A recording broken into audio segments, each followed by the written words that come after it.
আজকের ভিডিওতে আমরা আলোচনা করব আমাদের দেশে এক্সিকিউটিভ ব্রাঞ্চের যারা কর্ণধার তাদেরকে নিয়ে। প্রথম জন হচ্ছে the prime minister of India এবং দ্বিতীয় জন হচ্ছে the chief minister of states. ভিডিওটা অবশ্যই শেষ পর্যন্ত দেখবে ফর ফুল ক্ল্যারিটি, এবং ভিডিওর শেষে তোমাদের জন্য রয়েছে একটা আকর্ষণীয় উপহার। চলো শুরু করা যাক।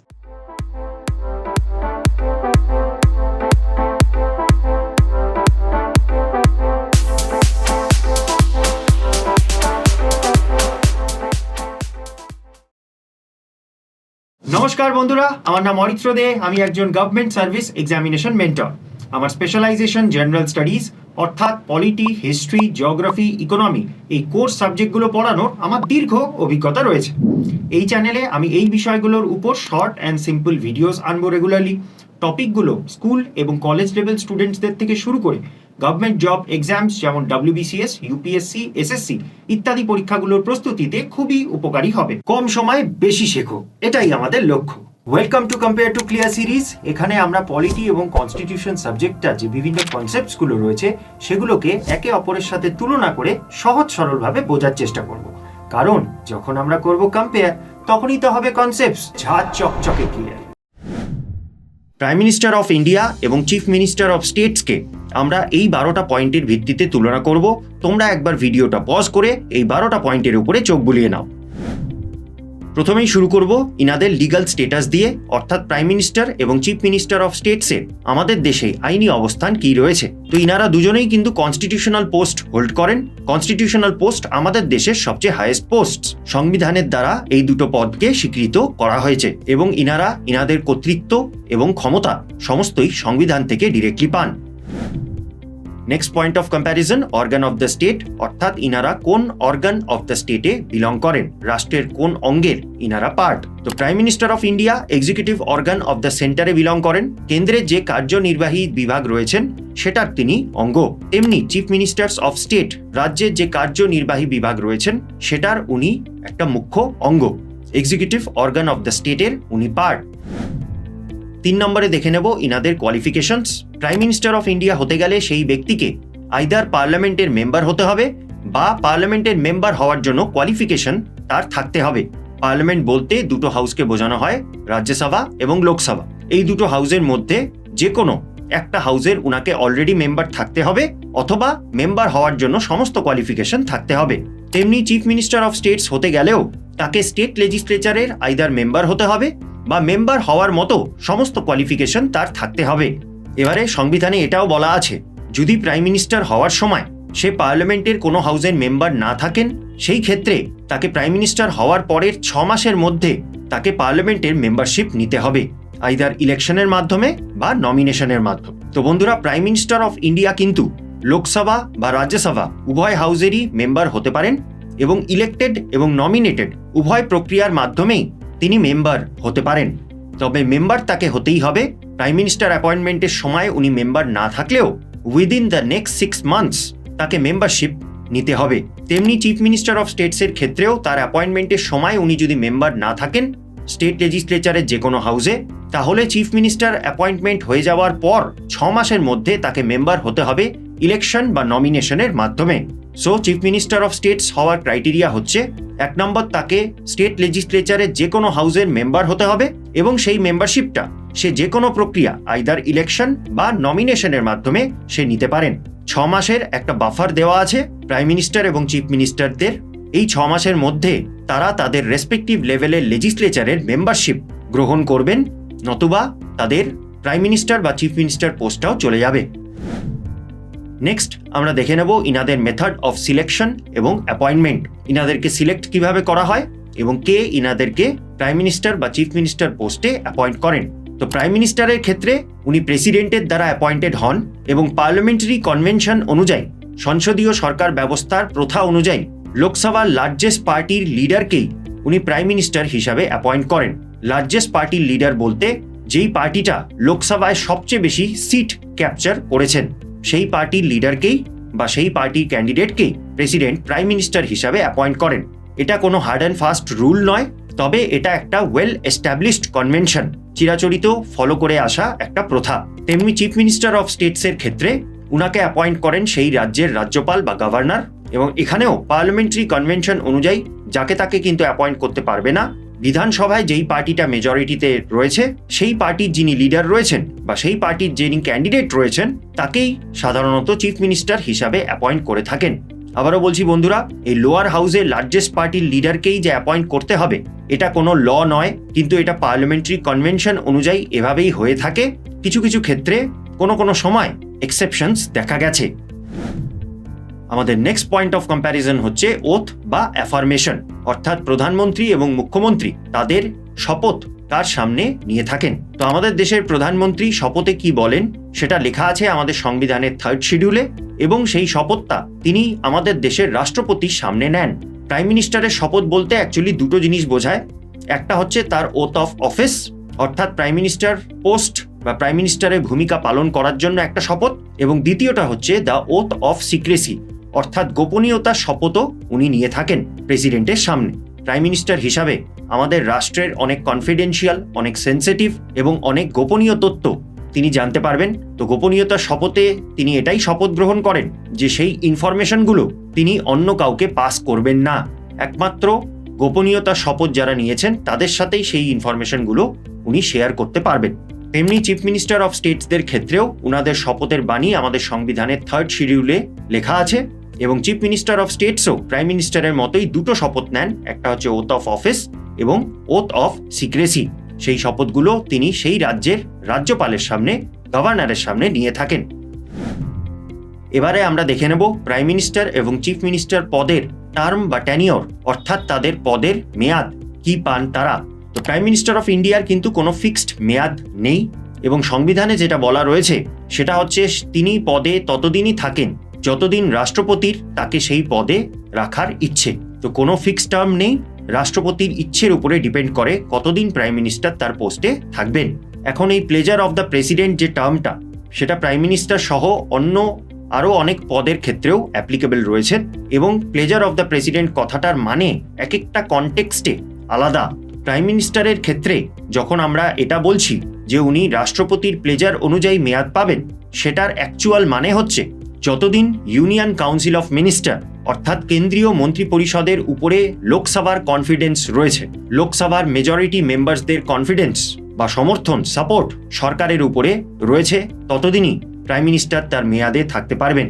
যদি সেই সমর্থন কোনো কালে চলে যায় তাহলে প্রেসিডেন্ট কিন্তু সেই প্রাইম মিনিস্টারকে ডিসমিস করে দিতে পারেন। চিফ মিনিস্টার অফ স্টেটসের ক্ষেত্রেও উনিও কিন্তু কোনো ফিক্সড টার্ম পান না, উনার পদে থাকাটা ডিপেন্ড করে প্লেজার অফ দ্য গভর্নরের উপরে, অর্থাৎ গভর্নরের ইচ্ছে অনুযায়ী। এখন এখানেও কিন্তু গভর্নরের ব্যক্তিগত ইচ্ছের কথা বলা হচ্ছে না। এই ক্ষেত্রে প্লেজার অফ দ্য গভর্নর মানে যতক্ষণ চিফ মিনিস্টার বা তার সরকারের বিধানসভাতে সমর্থন রয়েছে, বিধানসভার কনফিডেন্স রয়েছে তার সরকারের উপরে, ততদিন তিনি তার পোস্টে কন্টিনিউ করতে পারবেন। সেই সমর্থনটা নড়ে গেলে গভর্নরও কিন্তু তাকে ডিসমিস করে দিতে পারে। তো দুজনের ক্ষেত্রেই তাদের পদে কন্টিনিউ করাটা তাদের রেসপেক্টিভ লেভেলের লোয়ার হাউসে মেজরিটির উপরে ডিপেন্ড করে। এক কথায় কেন্দ্রীয় সরকার বা রাজ্যের সরকার দাঁড়িয়ে আছে তাদের রেসপেক্টিভ লেভেলের লেজিসলেচারের লোয়ার হাউসের সমর্থনের তাগিদে। সমর্থন নড়ে গেল সরকার পড়ে যেতে পারে। 7 নম্বরে দেখে নেব ইনারা স্যালারি, অ্যালাউয়েন্সেস এবং এমলুমেন্টস, অর্থাৎ বেতন, ভাতা এবং সুবিধাদি তারা কি কি পেয়ে থাকেন। ইনাদের বেতন, ভাতা, সুবিধাদির অ্যামাউন্ট আমাদের এক্সামের জন্য ইম্পর্টেন্ট নয়, তবে যেটা ইম্পর্টেন্ট এগুলো নির্ধারণ কে করেন। তো প্রাইম মিনিস্টার অফ ইন্ডিয়ার ক্ষেত্রে তার স্যালারি, অ্যালাউয়েন্সেস এবং এমলুমেন্টস বাবদ তিনি কি কি সুযোগ সুবিধা পাবেন সেটা নির্ধারণ করা হয় পার্লামেন্টের দ্বারা, এবং চিফ মিনিস্টার অফ স্টেটসের ক্ষেত্রেও তার স্যালারি, অ্যালাউয়েন্সেস, এমলুমেন্টস কি হবে সেটা নির্ধারণ করা হয় তার রাজ্যের স্টেট লেজিসলেচারের দ্বারা। এবং ইনাদের কিন্তু চার্জড এক্সপেন্ডিচার নয়, অর্থাৎ বছর বছর বাজেটের সাথে ইনাদের স্যালারি, অ্যালাউয়েন্সেস, এমলুমেন্টস রিভিশন করা যেতে পারে। পার্লামেন্ট বা স্টেট লেজিসলেচার ভোটের মাধ্যমে তাদের স্যালারি, অ্যালাউয়েন্সেস, এমলুমেন্টস বাড়াতে কমাতে পারে। এখনো পর্যন্ত পলিটি পড়ার এই কম্প্যারেটিভ ফরম্যাটটা যদি তোমাদের ইন্টারেস্টিং লাগছে তাহলে অবশ্যই নিচে লাইক বাটনটা প্রেস করে দাও। বন্ধুদের সাথে শেয়ারও করতে পারো যাতে এই ভিডিওটা ম্যাক্সিমাম স্টুডেন্টসদের কাছে পৌঁছে যায়। চ্যানেলটাকে সাবস্ক্রাইব করে রাখো। তোমাদের সাপোর্ট এবং এনকারেজমেন্টই আমাকে মোটিভেট করে এরকম কন্টেন্ট নিয়ে আসতে অনবরত। চলো এবার কন্টিনিউ করা যাক। নেক্সট দেখে নেব ইনাদের সার্ভিস কন্ডিশন অর্থাৎ পদে থাকার শর্তাবলী। তো prime minister of India appoint হয়েছিলেন একটাই কন্ডিশনের উপরে, যে তার পার্টির লোকসভাতে মেজরিটি আছে এবং তার মেয়াদটাও সেই মেজরিটির উপরেই ডিপেন্ড করে, এবং পদে থাকার শর্তাবলী সেই একটাই, যে the prime minister should command majority in the Lok Sabha. লোকসভায় তার মেজরিটি থাকতে হবে বা তার পার্টির মেজরিটি থাকতে হবে। যেই মোমেন্টে সেই মেজরিটি চলে গেল, প্রেসিডেন্ট তাকে ডিসমিস করে দিতে পারে। চিফ মিনিস্টারের ক্ষেত্রেও সেই একটাই পদের শর্তাবলী, বিধানসভায় তার বা তার পার্টির মেজরিটি থাকতে হবে। সেই মেজরিটি নড়ে গেলে গভর্নর তাকে রিপ্লেস করে দিতে পারে। তো প্রাইম মিনিস্টার অফ ইন্ডিয়া এবং চিফ মিনিস্টার অফ স্টেটস একটাই শর্তের উপরে জীবিত আছে, সেটা হচ্ছে তাদের লোয়ার হাউসে মেজরিটির উপর। নেক্সট আমরা দেখে নেব ইনারা প্রিভিলেজেস বা রাইটস অর্থাৎ বিশেষ সুবিধা বা অধিকার ইনারা কি পেয়ে থাকেন।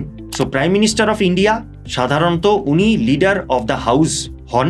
পার্লামেন্টে যেই হাউসের তিনি মেম্বার, সেই হাউসের উনি লিডার, আনলেস উনি অন্য কাউকে অ্যাপয়েন্ট করছেন। তেমনই চিফ মিনিস্টার অফ স্টেটসও ex officio leader of the house of the state legislature, যেই হাউসের তিনি মেম্বার। বিধান পরিষদের মেম্বার হলে তিনি বিধান পরিষদের লিডার, বিধানসভার মেম্বার হলে তিনি বিধানসভার লিডার, আনলেস তিনি অন্য কাউকে লিডার হিসাবে অ্যাপয়েন্ট করছেন।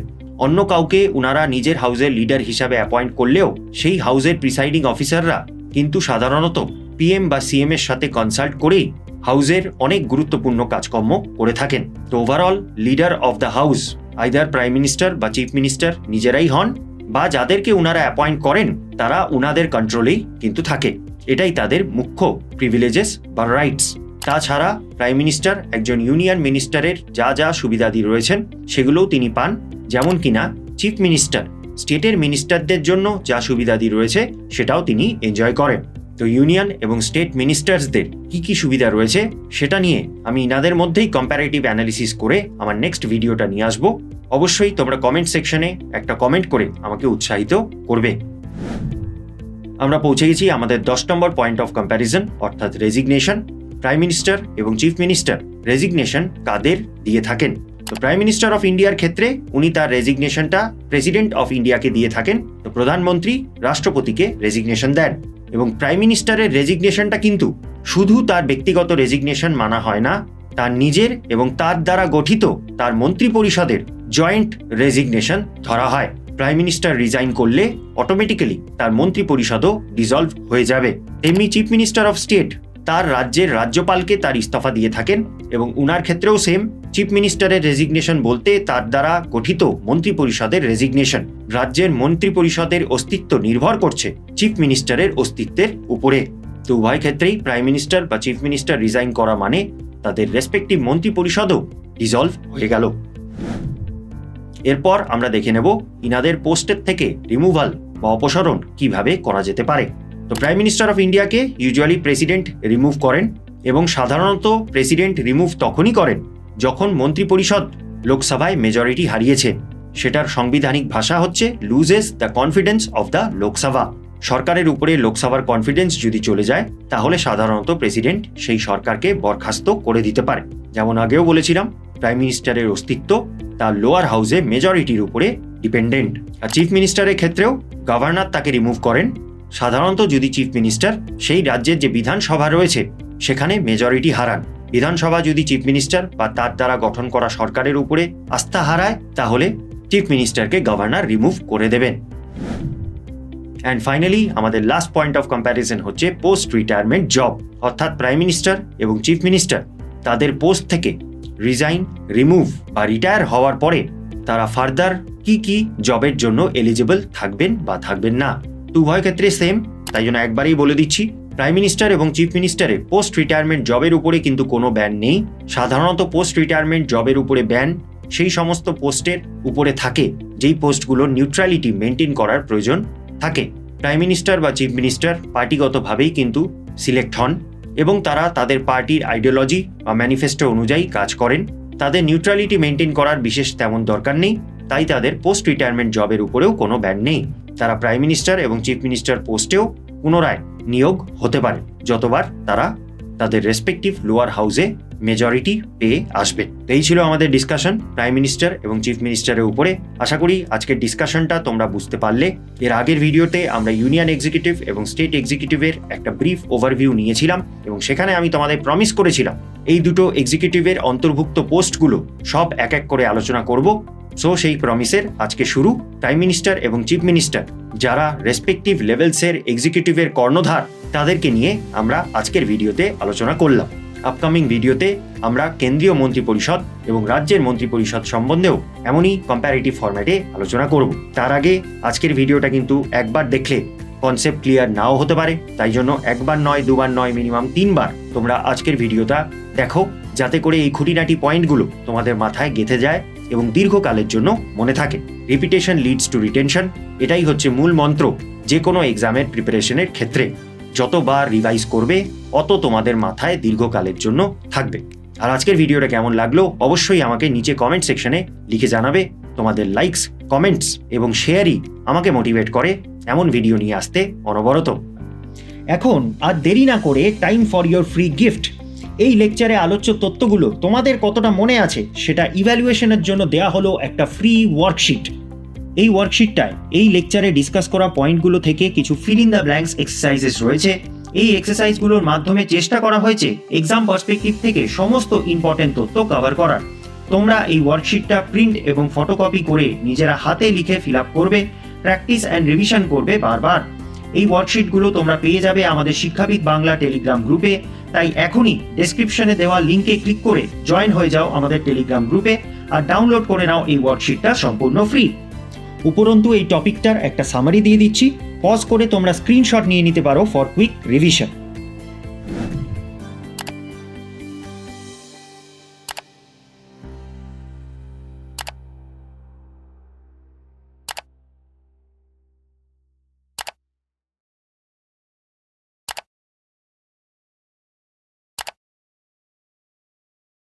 তো বন্ধুরা, দেখা হচ্ছে তাহলে নেক্সট ভিডিওতে। চ্যানেলটাকে সাবস্ক্রাইব করে রাখো, এরকম কন্টেন্ট আমি আরো আনতে থাকবো এভরি উইক।